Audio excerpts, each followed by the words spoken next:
बिस्मिल्लाहिर्रहमानिर्रहीम पश्तो टीवी کې تاسو ته هرکله محترمو چې څنګه تاسو ته پته ده چې په عالمي منډي کې د خام تیل قیمت ډیر زیات راغورځېدلې ده او دغه وخت چې د دینه فائدہ اوچته کړل شي. محترمو په دې حواله سره په پیل ځلبانه د پاکستان حکومت د دې نه فائدې اوچتولو د پاره د خام تیلو اخیستلو سمري تیار کړې ده او غوي په دغه کې تجویز ورکړی دی په پیل ځلبانه د پاکستان حکومت چې کم از کم په کال کې 1.5 کروڑ بیرل خام تیل واخیستل شي.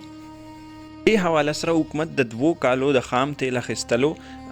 سمري پیش کړی دا او په کې دا تجویز پیش کړی چې کم از کم په کال کې 1.5 کروڑ بیرل او په 2 کال کې 3 کروڑ بیرل خام تیل دی واخیستل شي. پټرولیم ډیویژن د سمرې د منزورېدو د پاره ECC ته ورلېږلې ده او په کې سمرې کې مزید دا ویل شوی دي چې د خام تیلو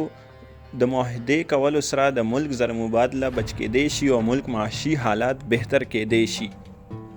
د سمرې په مطابق که د خام تیل پیداوار کې کمی راشي نو په مستقبل کې د هغې قیمتونه بیا زیاتېدی شي. محترمو د دغه شان معاهدونه د پاکستان ته د ډیرو فایدې امکانات ظاهر کیږي